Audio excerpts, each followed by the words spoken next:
Now let's use Theorem 13 to differentiate.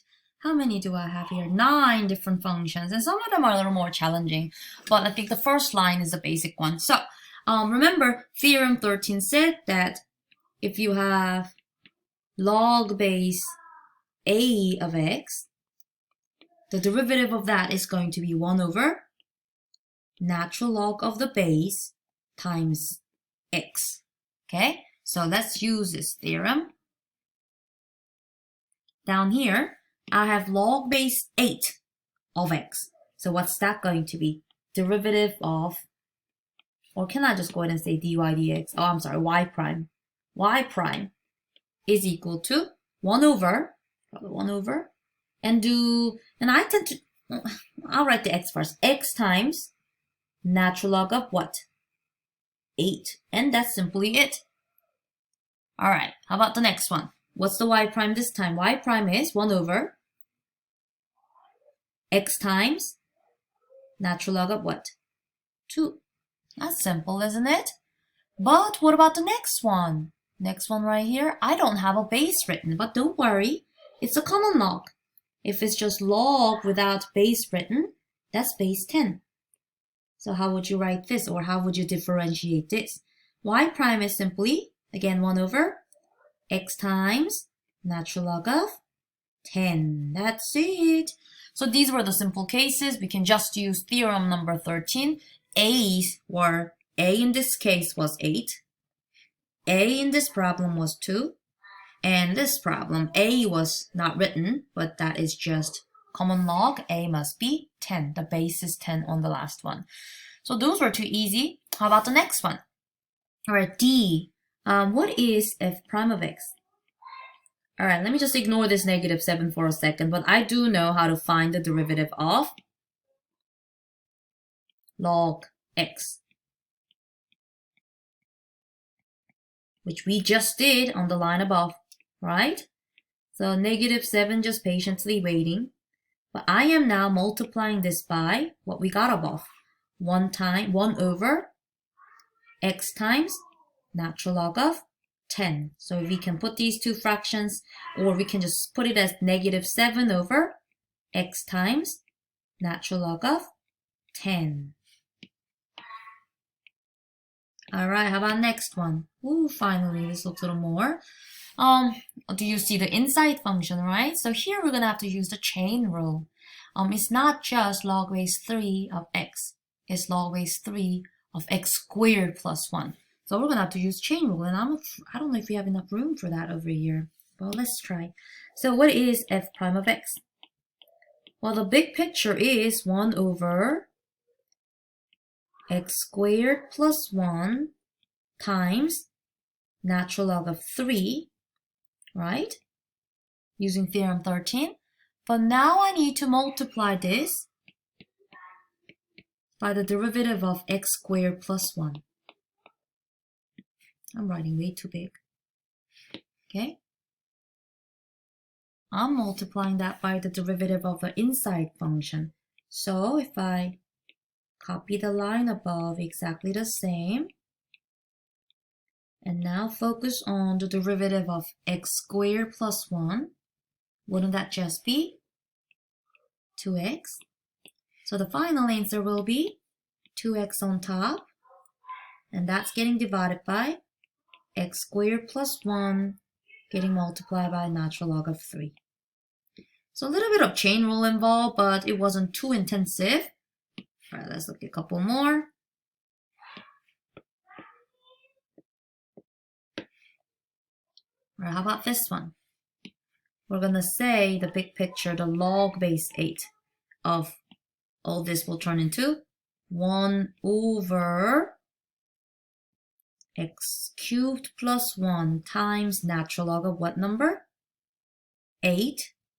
And we are now multiplying this by the derivative of the inside function, which is x cubed plus 1.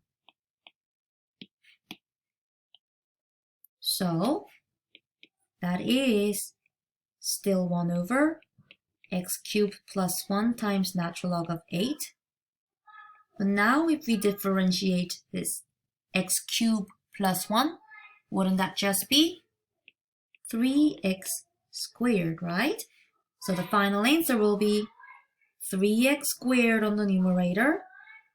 The denominator is x cubed plus 1, getting multiplied by natural log of 8. So not bad. These two are very similar. Let's see what else we have on this page. So down here, oh my goodness, do you guys see a product? I see a product. I don't know if I'm going to have enough room to write everything here. So I see a product, so I'll go ahead and call the first piece f, and I'll find f prime. If f is x squared, x to the 6th power, then f prime is 6x to the 5th power.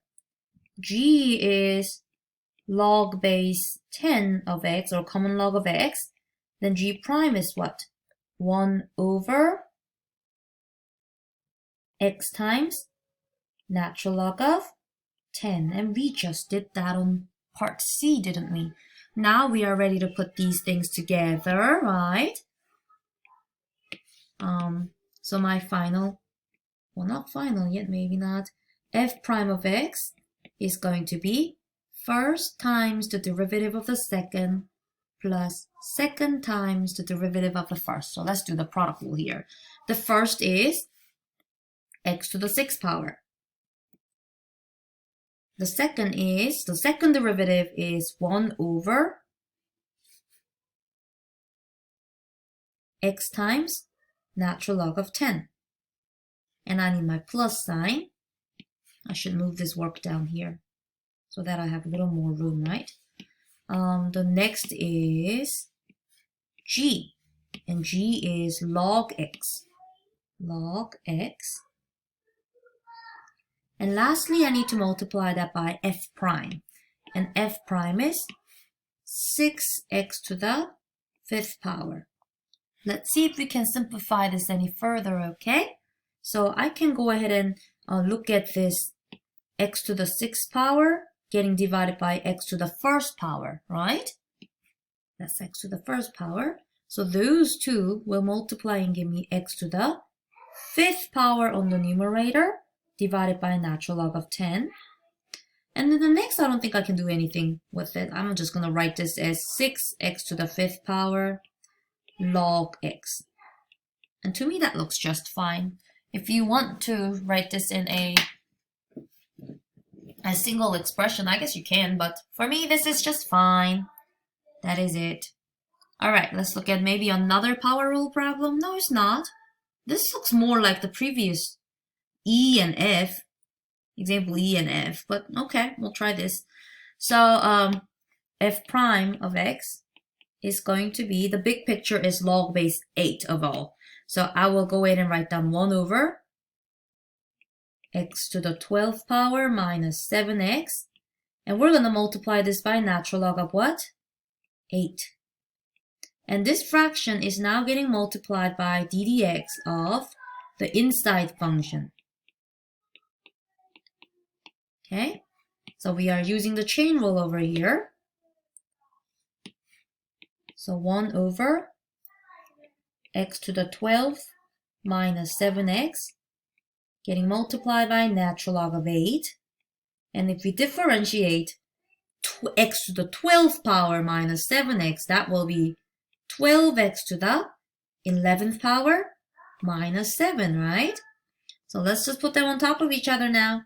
12x to the 11th power minus 7 over x to the 12th minus 7x times natural log of 8. A lot of these same types of problems, so hopefully you guys are seeing the pattern and learning, finding these okay so far. All right, the very last example over here is another product. All right, let's review product rule one more time. So I'll say f is x to the 3rd power, then f prime is 3x squared. Let's say g is log base 5 of x, then g prime is, new idea, right? 1 over x times natural log of 5, using theorem number 13. So after getting those all set up, we are ready to use the product rule.